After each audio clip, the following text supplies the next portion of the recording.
영상 틀어주십시오. 자, 영상을 한번 잘 보십시오. 제가 여기다가 이제 카드를 뒤집으면서 한 장씩 내려놓을 거예요. 그럼 이제 여러분께서 할 일은 빨간 카드가 총 몇 장인지를 세주시면 돼요. 굉장히 쉽죠?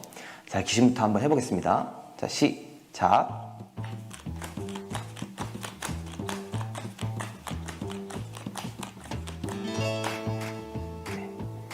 몇 장인지 세셨나요? 아, 7장이요? 네, 7장이면 제 생각에 정확하게 세신 것 같거든요. 그럼 제가 한 번 더 해볼 테니까 방금 전에 세신 숫자가 맞는지 한 번만 더 확인을 해볼게요.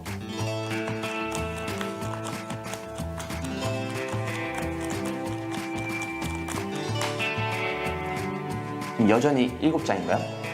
아, 그런데 제가 이 카드 안에 메시지 하나를 숨겨놨었거든요.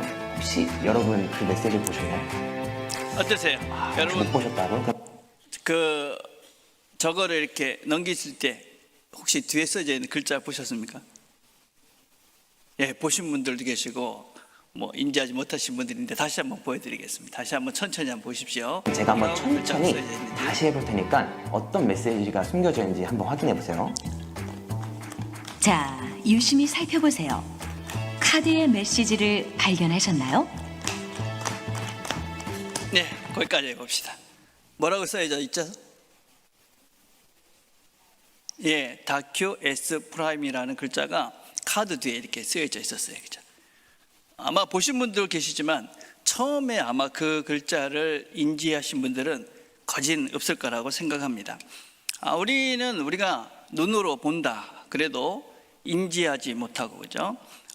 또 뭔가를 들어도 실제로 듣지 못하는 경우도 많죠. 또 만진다고 해서 우리가 모든 걸 느낄 수 있느냐? 그렇지는 않다 하는 것입니다. 본다고, 듣는다고, 만진다고 우리가 다 알아채지를 못한다. 분명히 봤다, 분명히 들었다. 그런데 아닐 때도 종종 있죠. 하나님은 어떨 것 같습니까? 하나님은 어떨까? 요한복음은 하나님이신 예수님께서 말씀으로 오셨다, 생명으로 오셨다, 빛으로 우리에게 오셨다, 빛으로 오셨습니다. 빛, 이 빛은 어둠과 상반되는 그런 의미로 오신 것이죠. 주님께서 우리에게 영원한 생명을 주시기 위해서 죽음과 반대되는 생명으로 오셨습니다. 어둠, 이 모든 어두운 것들과 반대되는 빛으로 주님께서는 이 땅에 오셨습니다. 그런데 그 어둠이 비치니까 어둠이 깨닫지 못했다. 요한복음 1장 5절 이렇게 말합니다. 빛이 어둠에 비치되 어둠이 깨닫지 못하더라. 이 깨닫지 못했다 하는 것은 헬라말로 카타람바노 이런 뜻입니다. 이해하다 그런 뜻도 있지만 사실은 극복하다, 압도하다, 잡아버리다, 이기다 그런 의미를 가지고 있습니다. 그래서 여기에 문맥상의 흐름들을 보면 이게 이해하지 못했다라기보다는 빛이 왔으니까 어둠이 이 빛을 압도하지 못했다, 이기지 못했다라고 번역하는 것이 맞습니다. 어둠은 빛을 압도하지 못합니다. 이기지 못한다. 사단은 하나님을 이길 수가 없습니다. 죄는 하나님의 용서를 이길 수가 없습니다. 죄는 하나님의 사랑을 이길 수가 없습니다. 사망은 생명을 이길 수가 없습니다. 요한일서 3장 8절에 이렇게 말합니다. 하나님의 아들이 나타나신 것은 마귀의 일을 멸하러 하심이라. 하나님이 우리를 사랑하사 우리 죄를 속하기 위하여 화목제물로 그 아들을 보내셨습니다. 어떠한 어둠도 빛이 들어오면 어둠은 사라지게 되어져 있습니다. 세상에 어떠한 죄도 예수님의 빛이 들어가면 다 물러가게 되어 있습니다. 결단코 빛이 어둠을 압도할 수가 없습니다. 우리는 우리가 살고 있는 이 세상을 보면 뉴스를 보면 늘 어떤 면에서는 좀 부정적인 것들을 많이 보기 때문에 어둠이 빛을 이기는 것 같은 생각을 들게 되어 있습니다.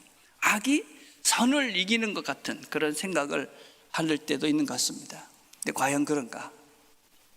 만약에 악이 선을 이긴다면 우리는 아마 이 자리에 예배하기 어려울 것입니다. 물론 악이 순간적으로 선을 이기는 것 같을 때도 있지만 궁극적으로 역사를 보면 이 선이 악을 이기고 있었기 때문에, 빛이 어둠을 이겼기 때문에 우리는 지금 이런 번영을 누리고 이런 삶을 삽니다. 어둠은 빛을 이길 수가 없습니다. 빛이 오면 어둠은 반드시 사라진다. 우리의 삶 속에서도 마찬가지입니다. 우리 안에 빛이신 예수님께서 오시면 어둠인 죄는 물러갈 수밖에 없습니다. 우리 안에 예수님의 빛이 들어오면 우리 안에는 욕심, 원망, 이기심, 교만, 두려움, 염려, 걱정, 불안, 시기, 자랑, 이런 것들이 물러갑니다. 그분이 빛이시기에, 생명이시기에, 사랑이시기에 그분이 우리 안에 들어오는 순간 이 어둠들은 사라지기 시작합니다. 여러분, 우리 안에 이 빛으로 채워가시기를 바랍니다. 여러분, 우리 안에 이 예수를 채워가기 시작하면 우리 속에 있는 이 어둠들이 물러갈 수밖에 없습니다. 빛으로, 주님의 사랑으로 사십시오. 빛으로 우리 안에 주시는 하나님의 평안을 누리며 사십시오. 어둠을 다 몰아내시고 빛이신 주님이 주시는 참다운 진리된 삶을 사십시오. 주님을 우리 안에 받아들이고 그 빛과 함께 살면 우리는 새로운 삶, 빛된 삶을 삽니다. 근데 이 빛이 어떤 빛이냐? 9절에 보니까 참빛, 곧 세상에 와서 각 사람에게 비추는 빛이 있었나니. 참빛이다, 이렇게 말씀합니다. 이 참빛이라는 말은 근원이라는 말입니다. 근원이기 때문에 영원히 변하지 않는 것입니다. 태양이 늘 똑같이 빛듯이 이 빛은 영원한 것이고 동일한 것이고 근원이기에 변하지 않습니다. 각 사람에게 비쳤다. 각 사람 모두에게 비쳤는데 동시에 각각 한 사람들에게 이 빛이 비쳤다, 그렇게 얘기합니다. 그리고 이 빛은 한 번으로 끝나는 것이 아니라 지속적으로 계속 이 빛을 비춰내고 있다, 비추고 있다, 그렇게 말씀하십니다. 이 참빛이 모든 사람들 각각에게 다 비추고 있다. 이 말은 참빛인 빛이신 그분께서 모든 사람 한 사람에게 다 임하셨다, 그 말씀입니다.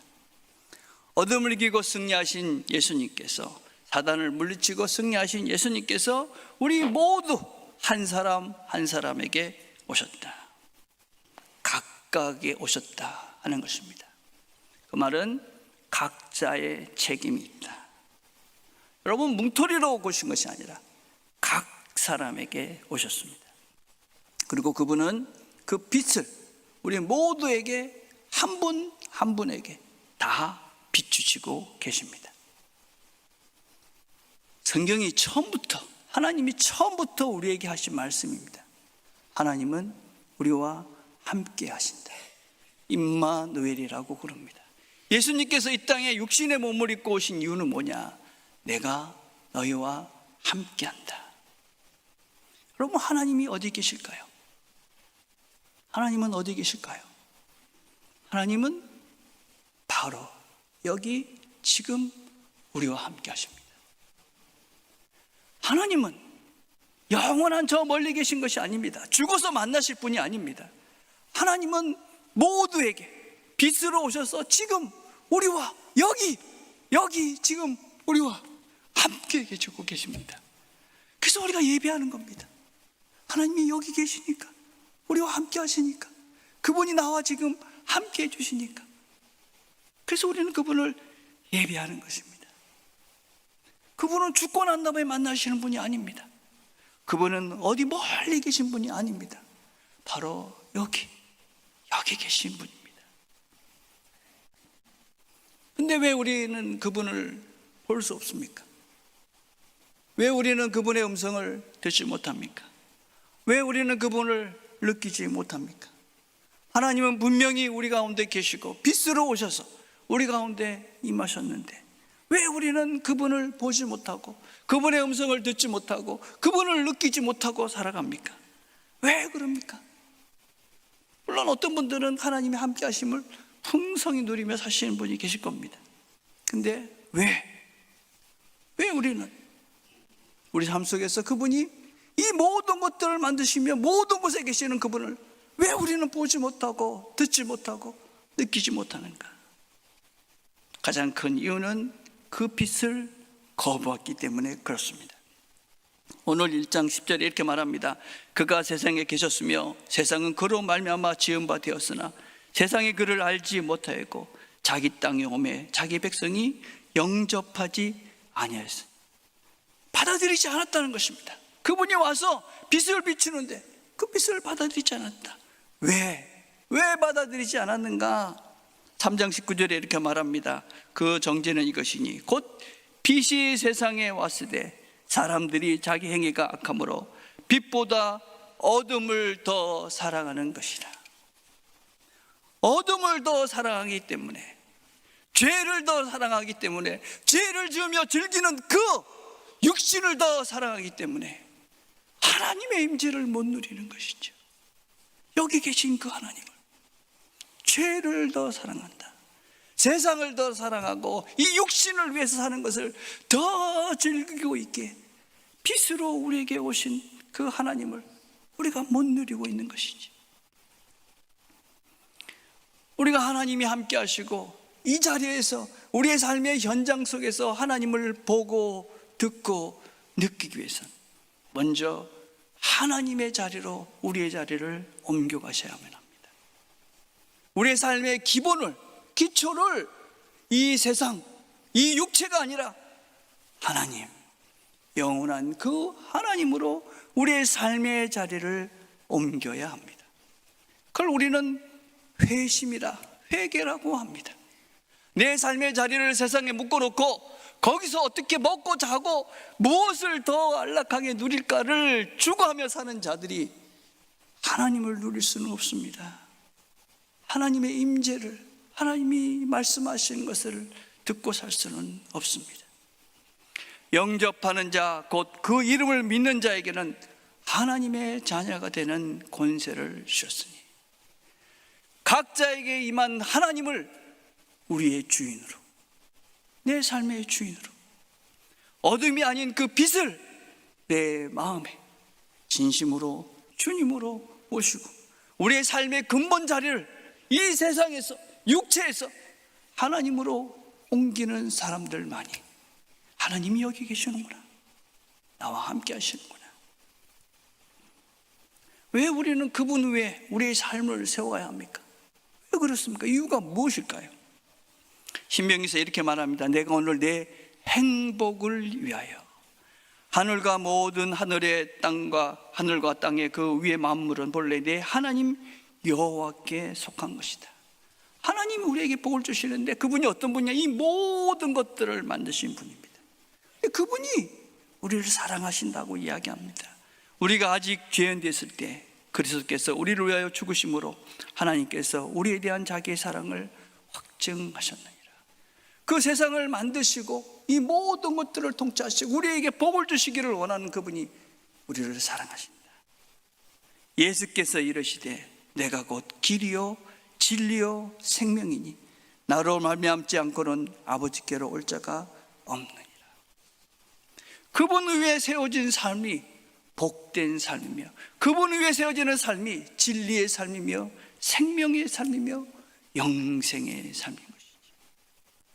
어디에다 여러분 삶의 기초를 놓고 근본을 놓고 사시겠습니까?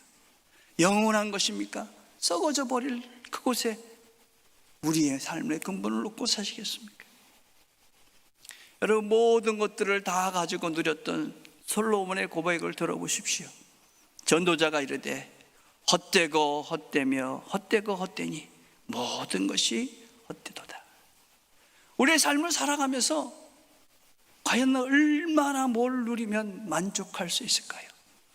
하나님 없이 사는 그 인생이 과연 우리의 삶 속에 만족함이라는 것을 누릴 수 있을까요? 다 헛되다. 나이가 조금 들어가면서 순간순간 느끼는 거죠. 영원하지 않는 이것들이 다 무의미하구나. 무엇이 진짜 의미인지를 조금이나마 알아가는 나이가 돼가는 것 같습니다. 무엇이 진짜 우리 삶에 중요한가? 너는 알지 못하느냐? 듣지 못하느냐? 영원하신 하나님 여호와 땅끝까지 창조하신 이는 피곤하지 않으시며 곤비하지 않으시며 명철이 한이 없으시다. 영원하신 하나님, 땅끝까지 창조하신 하나님, 피곤하고 곤비하지 않고 명철이 뛰어난 그 하나님, 피곤한 자에게는 능력을 주시며 무능한 자에게는 힘을 더하시나니 소년이라도 피곤하며 곤비하며 장정이라도 넘어지며 쓰러지되 오직 여호와를 앙망하는 자는 새의 힘을 얻으리니 독수리가 날개치며 올라감 같을 것이요 다른 벅질을 하여도 곤비하지 아니하겠고 걸어가도 피곤하지 아니하리로다. 여러분의 삶을 어디에 세워놓고 사겠습니까? 헛되고 헛된 곳에 우리의 삶의 기초를 놓고 살 것인가? 모든 것들 힘을 주시고 능력을 주시고 넘어지지 않게 하시고 새의 힘을 주시는, 피곤치 않게 하시는 영원하신 하나님 위에 우리의 삶을 놓고 살 것인가? 하나님 위에 우리의 삶을 옮겨놓으십시오. 그 하나님 앞에 그 위에다 우리의 삶을 놓고 살아갑시다. 여러분, 그분이 우리 마음에 있는 분들은 그분 생각을 하죠. 내가 하나님 위에 내 삶의 기초를 놓고 있는가? 아니면 세상에 내 마음의 기초를 놓고 있는가? 어떻게 알 수 있습니까? 내가 하나님 위에 내 삶의 기초를 놓고 있다. 나는 하나님 생각을 합니다. 하나님의 마음을 생각합니다. 하나님의 뜻을 생각합니다. 하나님께서 원하시는 것이 무엇인지, 하나님을 기쁘시게 하는 것이 무엇인지, 여러분, 우리의 삶 속에 여러분의 실제가 어디에 여러분의 삶의 기초가 있는지를 보십시오. 무슨 생각을 하시며 사는지를 보십시오. 내 삶의 기초가 어디에 있는가?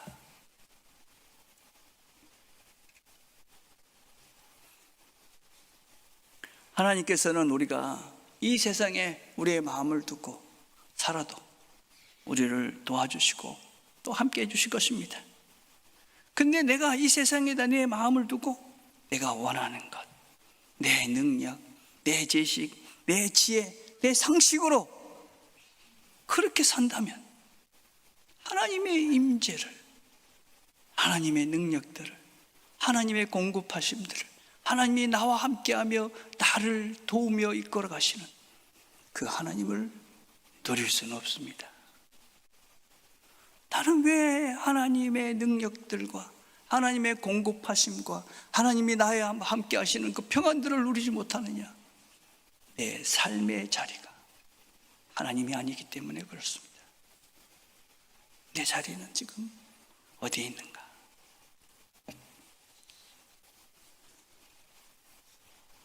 그 자리를 옮기는 것을 우리는 회심이라고 합니다. 저는 많은 분들이 이 회심했다고 믿습니다. 물론 우리는 왔다 갔다 하죠. 왔다 갔다 합니다. 그런데 우리가 사실은 이 하나님의 임재를 실제로 풍성하게 누리지 못하는 또 다른 이유는 그 하나님의 임재를 우리가 훈련하지 않기 때문에 그렇습니다. 하나님의 임재에 깨어있지 못하기 때문에 그렇습니다. 여러분, 하나님께서는 우리에게 하나님을 드러내셨습니다. 물론 하나님께서는 우리에게 특별한 은총으로 하나님을 특별하게 보여주시는 케이스들도 있습니다. 그러나 대부분의 신앙의 선배들은 그 하나님의 임재를, 하나님이 나와 함께 하심을 깨워서 그분과 함께하는 연습과 훈련을 통해서 그분이 내 삶에 항상 함께 하시는구나 하는 것을 누려가셨습니다. 여러분, 우리 반주자 피아노를 잘 치지 않습니까? 너무 감사합니다. 피아노 칠 때마다 참 은혜가 됩니다. 여러분, 만약에 나도 한번 해보고 싶다, 어떻게 하실 겁니까? 연습해야죠. 연습하지도 않고 가만히 있는 우리가 내가 어느 날 갑자기 피아노를 잘 칠 수 있을 거야 라고 생각하시는 분은 아무도 없을 것입니다. 하나님께서 우리와 함께 하신다는 이 훈련 역시 우리는 이 하나님의 임재 훈련이라는, 영성 훈련이라는 그 시간들을 통해서 확인하고 확고하게 우리 임재를 누려갈 수가 있습니다. 먼저 우리는 우리의 삶의 자리를 하나님께 옮겨야 합니다. 그리고 하나님이 나를 사랑하시고 나를 가장 선한 것으로 이끄신다는 것을 확신해야 됩니다. 그리고 우리는 하나님의 의식함을 깨워야 됩니다. 하나님이 여기 계시다. 하나님이 여기 계시다. 하나님 의식을 깨우셔야 됩니다. 하나님은 멀리 계시지 않습니다, 여러분. 야곱이 베델에서 잠이 깨어서 깨닫습니다. 하나님이 여기 계시구나. 여기 계시구나. 지금 여기 계시구나. 나와 함께 하시는구나. 그 깨달음은 단순히 그 베델이라는 장소가 아니었습니다. 하나님이 나와 함께 하시는구나. 어디든지 나와 함께 하시는구나. 하나님에 대한 의식이 깨어난 것입니다. 하나님이 여기 계시는구나. 하나님이 여기 계시는구나. 지금 여기 계시는구나. 나와 함께 하시는구나. 하나님이 말씀하시는구나. 하나님이 나를 안고 계시는구나. 내 옆에서 같이 가고 계시는구나. 여러분, 사단은 끊임없이 우리가 이 의식을 잠재우기 위해서 깨어나지 못하게 합니다. 세상의 이제와 세상의 염려와 근심과 두려움과 이 세상의 물질과 재물과 성공과 이 세상의 자랑과 이 세상의 모든 것들을 동원해서 하나님 앞에 우리를 깨어나지 못하도록 비교하고 판단하고 그러면서 어쩌든지 하나님을 생각하지 못하도록 여기 계신 그 하나님을 우리가 깨닫지 못하도록 방해합니다. 치열한 싸움을 하셔야 합니다. 치열한 싸움을 하시는 겁니다. 만만하게 그 일이 되지 않습니다. 만만하지가 않습니다. 순간순간 하나님 생각하는 것을 가로막는 두려움과 염려와 근심과 불신들이 순간순간 우리를 하나님을 인식하는 것을 막습니다. 하나님을 의식하는 것부터 시작하십시오. 하나님이 여기 계신다. 여기 지금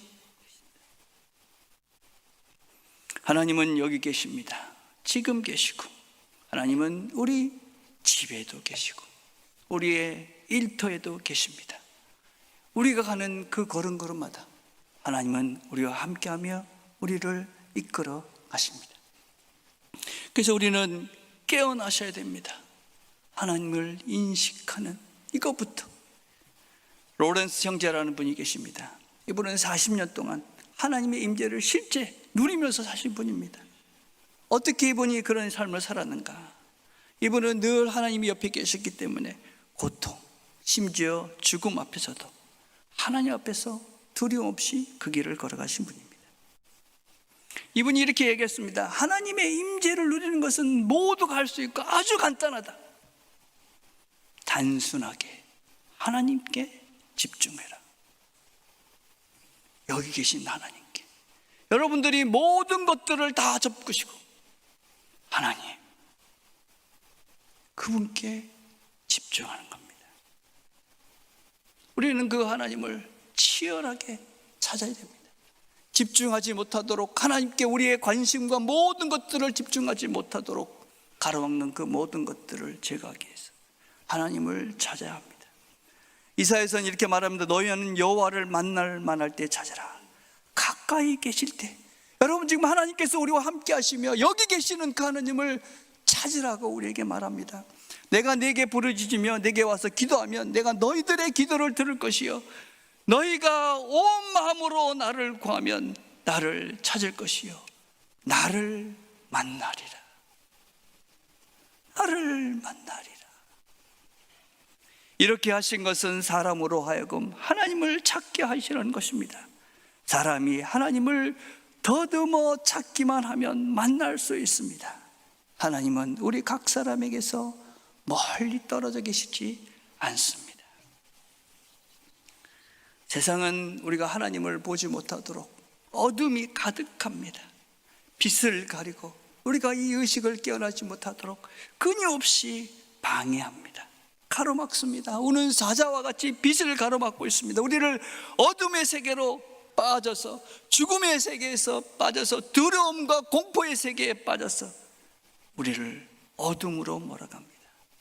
빛을 막아섭니다.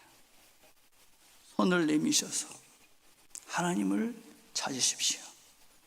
하나님이 여기 계시다는 의식을 깨우셔서 그분이 나와 함께 하심을 체험하고 경험하십시오. 사단의 세력을 물러나게 하셔야 합니다. 우리의 오해는 무엇이냐면 하나님의 은혜에 대한 오해입니다. 모든 것이 다 하나님의 은혜이죠. 모든 것이 다. 우리가 지금 숨 쉴 수 있는 것이 무엇입니까? 공기가 여기 있어서 숨을 쉬는 것입니다. 근데 내가 하나님의 은혜야 그러고 입을 다물고 있고 코를 막고 있으면 죽습니다. 죽죠. 하나님 우리한테 임했는데, 우리와 함께 하시는데 그 하나님을 찾지 않고 부르지 않고 찾지 않고 그냥 하나님이 뭔가 하시겠지 하고 눈을 감고 방구석에 처박혀서 아무 빛도 들어오지 않는 그 어둠 속에 우리를 머물게 한다면 죽을 수밖에 없는 것이지. 어둠의 방에서 걸어 나와야 합니다. 빛이 막혀져 있는 그 어둠에서, 두려움에서, 공포에서, 편견에서, 고집에서 그것을 뚫고 하나님 앞으로 나와야 합니다. 하나님이 빛을 비추십니다. 예수님께서 이 땅에 오셨지 않습니까? 우리를 사랑하신다고 십자가에 죽으지 않습니까?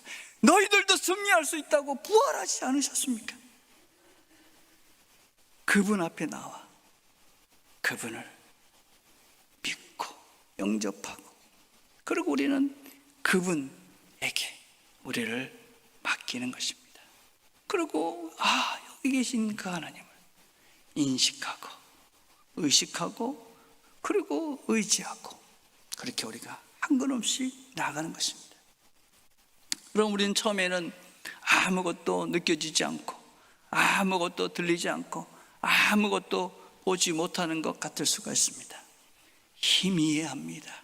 그러나 분명한 것은 우리가 하나님을 믿는 믿음으로, 그 믿음으로 하나님의 임재 앞에 하나님이 여기 계시다는 그 믿음으로 한 걸음 한 걸음 걸어가면 그 하나님이 함께 하시는 그것들을 조금씩 조금씩 더 확고하게 하나님의 임재를 누리며 하나님의 도우심들을 경험하고 하나님의 평안을 누립니다.